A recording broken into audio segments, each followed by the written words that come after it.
Hello दोस्तों, कैसे हैं? आशा करता आप सब ठीक होंगे। तो आज की कहानी है ईमानदारी का फल और दूसरा कहानी है जीवन का उद्देश्य। तो दोस्तों, ये दोनों ज्ञानवर्धक कहानी है दोस्तों। तो ये कहानी अंत तक सुने और देखें।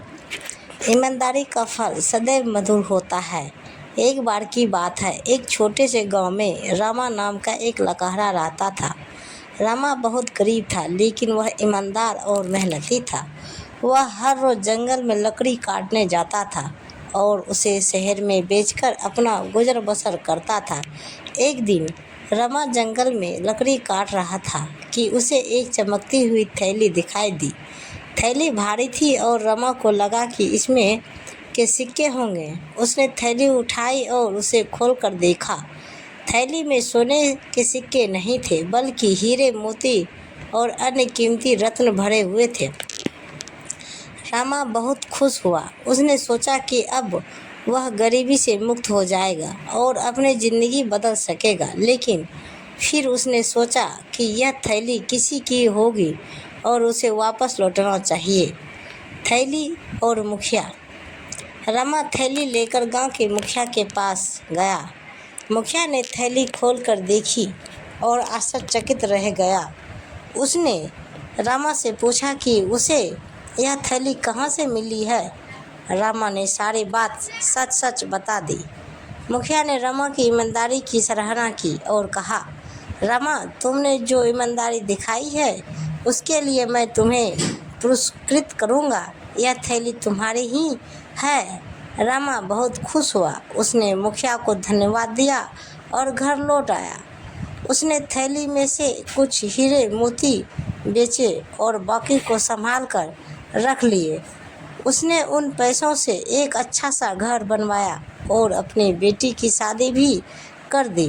रामा की ईमानदारी की खबर पूरे गांव में फैल गई। लोग उसकी ईमानदारी और सच्चाई की प्रशंसा करने लगे। रामा गांव का आदर सम्मानित व्यक्ति बन गया। घायल हिरन।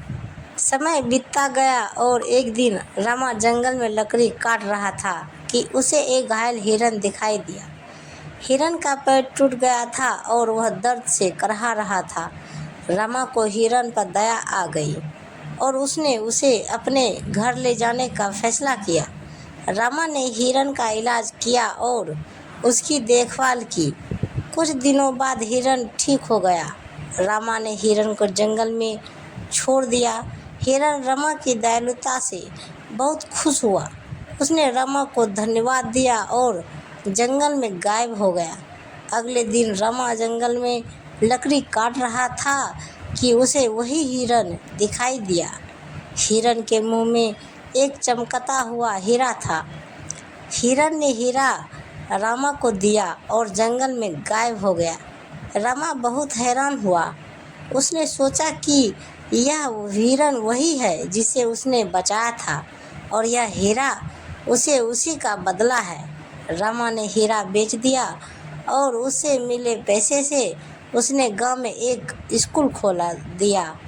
उस स्कूल में गरीब बच्चों को मुफ्त शिक्षा दी जाती थी।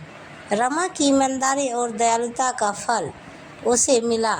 वह न केवल गरीबी से मुक्त हुआ, बल्कि उसने समाज के लिए भी कुछ अच्छा किया। तो कहानी से हमें क्या शिक्षा मिलते हैं दोस्तों? ईमानदारी हमेशा फलती है, फूलती है और जो भी हम करते हैं ईमानदारी से करना चाहिए। दयालुता का फल हमेशा मीठा होता है और ईमानदारी और दयालु व्यक्ति समाज के लिए प्रेरणा बनता है। तो पहला कहानी ईमानदारी का फल यहीं समाप्त होती है दोस्तों। तो दूसरा कहानी स्टार्ट करते हैं।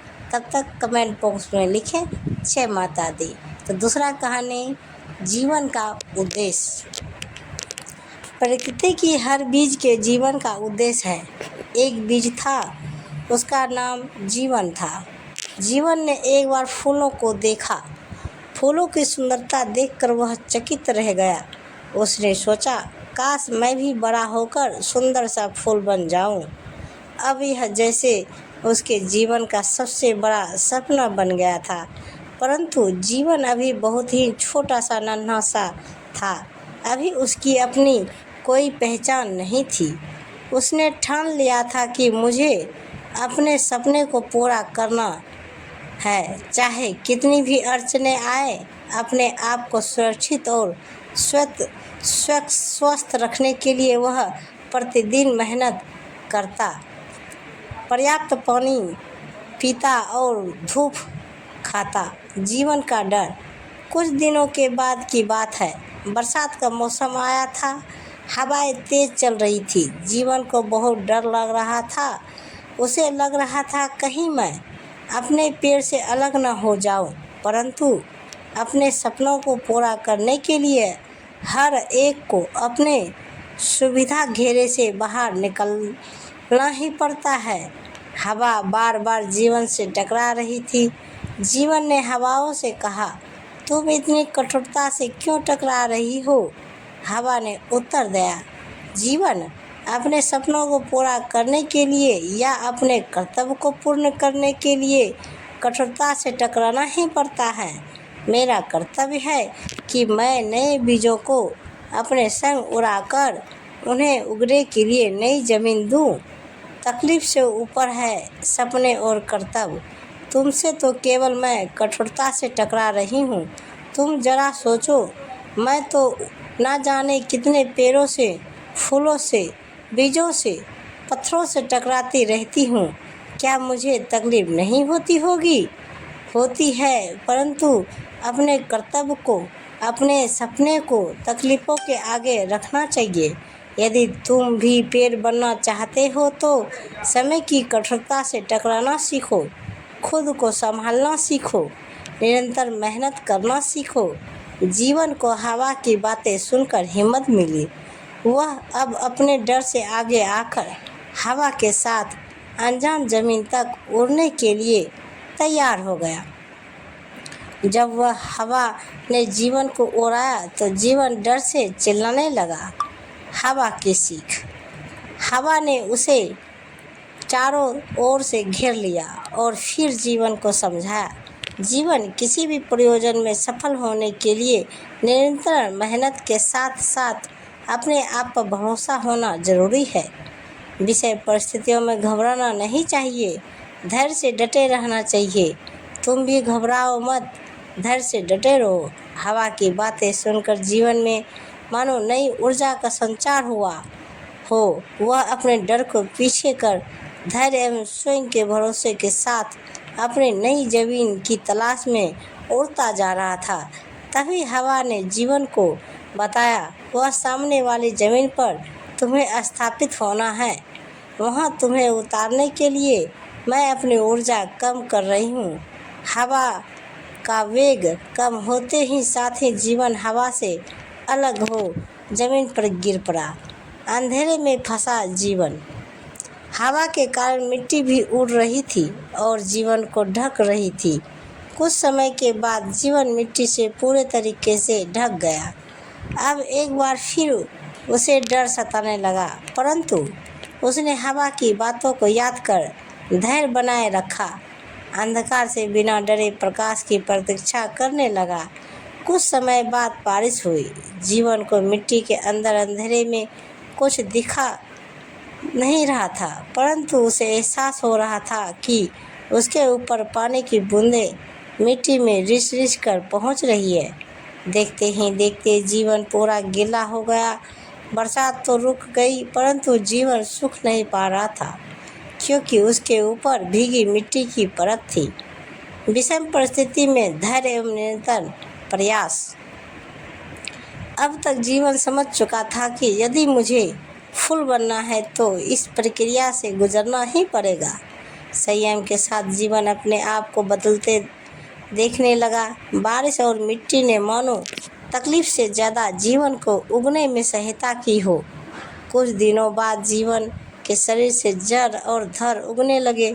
जड़ जमीन से और अंदर की ओर जाने लगा तो धर जमीन से बाहर निकलने की कोशिश करने लगा। अंततः जीवन धरती के बाहर अपनी पहचान बनाने के रास्ते पर निकल आया था।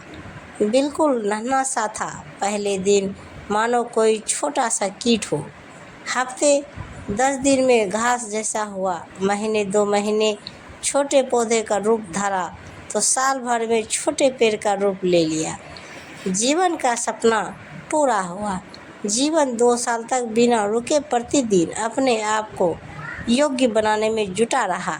अब वह समय आ चुका था जब वह उसके ऊपर फूल आने वाले थे। जब मौसम आया, जीवन फूलों से भर गया। उसमें सुगंध भी था, रंग भी था और एवं नव जीवन की क्षमता भी थी। उसका सपना पूर्ण हो चुका था। जीवन के फूलों को के बीज जब बीज बने तो उसने सभी बीजों को शिक्षा दी कि अपने आप को योग्य बनाने के लिए, अपने कर्तव्य पूरे करने के लिए एवं अपने सपने को पूर्ण करने के लिए कठिन मेहनत, निरंतर प्रयास के साथ साथ धैर्य एवं संयम पर विश्वास की आवश्यकता होती है। तो डर सताएगा ही, परंतु उससे आगे बढ़ना ही पड़ेगा। तो दोस्तों, इस कहानी से हमें क्या सीख मिलती है? आज जीवन ने अपने सपने को पूरा कर लिया था, परंतु साथ ही वो कई पशु पक्षी एवं मानव के लिए छाया का कारण था।